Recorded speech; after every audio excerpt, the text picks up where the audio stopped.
Pas Fatmawati Soekarno Bengkulu.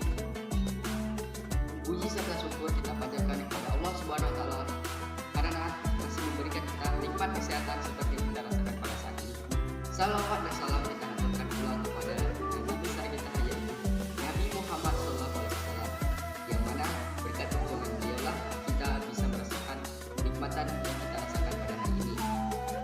Baik, di sini saya akan menyampaikan ceramah singkat atau menceritakan tentang sahabat Nabi yaitu Uwais Al-Qarni atau sang pemuda langit. Karena ketaatan dunia kepada kedua orang tuanya, ia disebut sebagai pemuda langit. Dahulu kala hiduplah seorang pemuda dan ibunya di Yaman. Ia tinggal bersama ibunya. Ibunya yaitu seorang wanita tua yang buta, bahkan mereka tidak memiliki apa-apa. Uwais Al-Qarni adalah pemuda yang memiliki penyakit sopak di badannya. Akibat penyakitnya itu, ia memiliki tubuh yang belang. Tetapi biarpun dia memiliki penyakit tersebut, dia masih saja tetap taat kepada orang tuanya, terutama kepada ibunya. Dia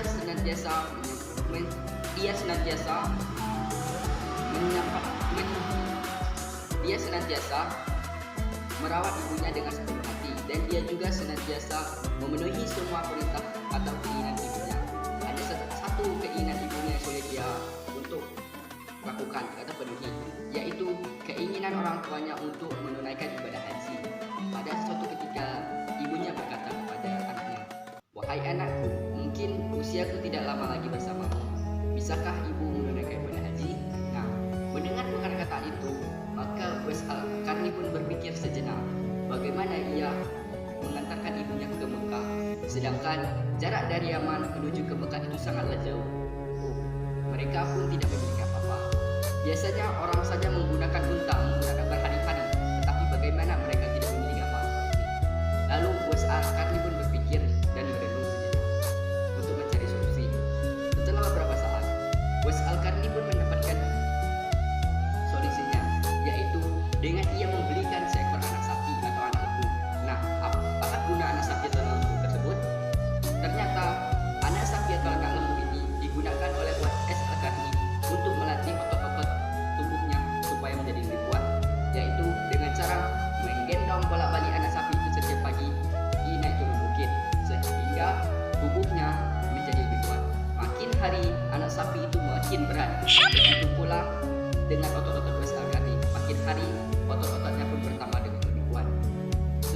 Menjelang tak berapa 6 bulan atau 8 bulan kemudian, tibalah saatnya musim umroh atau musim haji, sehingga beliau Uwais Al-Qarni bisa membawa ibunya ke Mekah dengan cara menggendong ibunya dari Yaman menuju ke Madinah. Sungguh besar cinta Uwais Al-Qarni kepada ibunya. Nah, sesampainya dia di Mekah, dan dia duduk di hadapan Ka'bah. Lalu Uwais Al-Qarni dan ibunya berdoa. Uwais Al-Qarni berdoa kepada Allah, yang berisi doanya seperti ini: "Ya Allah, ampunilah dosa ibuku dan masukkanlah dia ke dalam surga." Mendengar perkataan Uwais Al-Qarni tersebut, ibunya lalu bertanya, "Bagaimana dengan dosamu, Nak?" Uwais Al-Qarni pun menjawab, "Dengan terampuninya dosa ibu, maka ibu akan masuk ke dalam surga. Nah, cukuplah dengan ibu masuk dalam surga, maka ibu akan membawaku dalam surga." Nah, itulah sedikit cerita tentang Uwais Al-Qarni ini untuk taat kepada ibunya. Tak beberapa lama saat kemudian, Uwais Al-Qarni pun pulang kembali ke Yaman. Nah, dengan dia pulang ke Yaman ini, dia pun ingin bertemu dengan baginda Rasulullah yaitu Nabi Muhammad SAW. Tetapi dia tidak bisa berjumpa dengan Nabi karena dia memiliki seorang ibu yang harus dia rawat. Makin hari ia makin gelisah dan ingin bertemu segera dengan baginda Rasulullah. Nah, tibalah beberapa saat kemudian ia datang kepada ibunya dan memohon untuk agar diperbolehkan untuk menemui Nabi Muhammad SAW. Di dalam percakapannya itu tersebut, akhirnya sang ibu pun menyuruh Uwais Al-Qarni untuk menjumpai Nabi Muhammad SAW dengan catatan ia harus pulang ketika sudah menemui Uwais Al-Qarni. Namun setelah Uwais Al-Qarni pun merasa gembira, ia pun segera berangkat menuju ke Mekah untuk menemui Rasulullah SAW. Nah, sesampainya Uwais Al-Qarni di Mekah, dia mencari rumah baginda Rasulullah tersebut.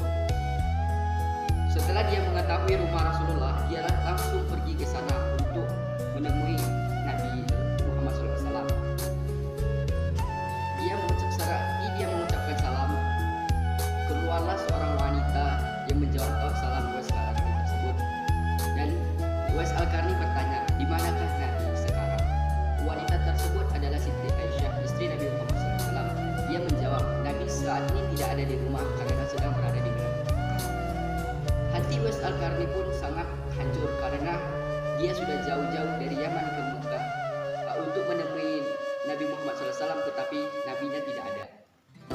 Niat hati Uwais Al-Qarni ingin menunggu kepulangan Nabi Muhammad dari sekedar pertempuran, tetapi dia juga bingung bagaimana ibunya yang ada di rumah.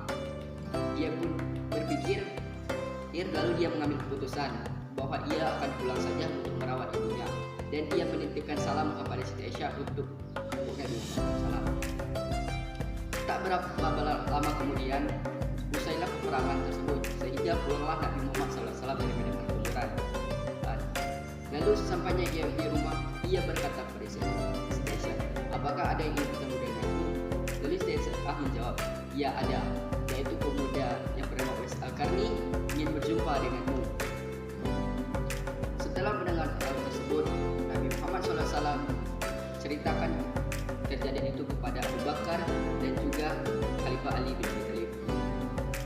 Pada saat wafatnya Khalifah Nabi Muhammad SAW dan bergantinya Khalifah Umar menjadi Ali,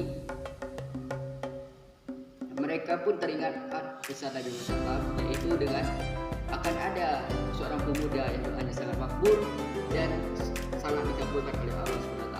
Dia bukan penghuni bumi tetapi dia penghuni langit.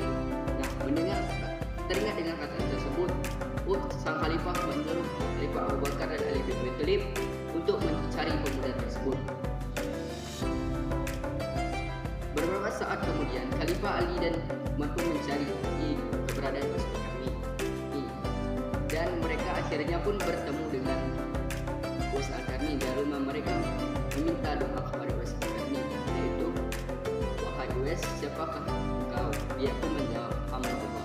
Mereka pun tertawa karena mereka juga hamba Allah. Khalifah dan Abu Bakar dan Ali bin Abi Thalib pun bertanya sekali lagi, siapa engkau? Uwais Al-Qarni menjawab, nama saya Uwais Al-Qarni.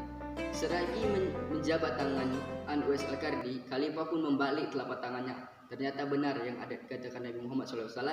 Di telapak tangannya ada dua bulatan putih yang menandakan dia benar-benar adalah Uwais Al-Qarni. Melihat tanda-tanda tersebut, maka Khalifah tersebut meminta doa kepada Uwais Al-Qarni untuk didoakan dan Setelah beberapa saat, akhirnya Uwais Al-Qarni pun bersedia mendoakan Khalifah tersebut, dan para Khalifah pun pulang ke Mekah kembali. Dan akhirnya Uwais Al-Qarni pun wafat, sehingga menggegerkan masyarakat Yaman, yaitu masyarakat Yaman yang tidak mengetahui siapa sebenarnya Uwais Al-Qarni pun merasa kebingungan karena di saat wafatnya Uwais Al-Qarni, banyak sekali orang-orang asing yang datang ke pemakamannya. Bahkan orang-orang tersebut pun tidak pernah satupun yang dikenali oleh masyarakat Yaman, sehingga masyarakat bertanya-tanya, siapakah engkau wahai Uwais Al-Qarni? Yang kami tahu engkau adalah pemuda yang miskin, sedangkan di saat wafatnya engkau, kenapa banyak sekali orang-orang yang datang ke pemakamanmu? Nah, tak lama kemudian akhirnya penduduk Yaman mengetahui siapa sebenarnya Uwais Al-Qarni. Nah, inilah cerita Uwais Al-Qarni atau ceramah singkatnya. Bisa disimpulkan bahwasanya ketaatan kita kepada orang tua itu sangatlah penting, dan kita harus senantiasa taat kepada orang tua karena ridhonya Allah berada di ridhonya orang tua. Dan janganlah sekali-kali kita berkata kasar kepada orang tua, seperti berkata seperti di dalam Quran surah Al-Isra surah 17 ayat 23 melarang kita untuk jangan sekali-kali berkata kepada kedua orang tua, karena berkata saja kita tidak boleh, apalagi kita memukul atau menyakiti hati saudara kita.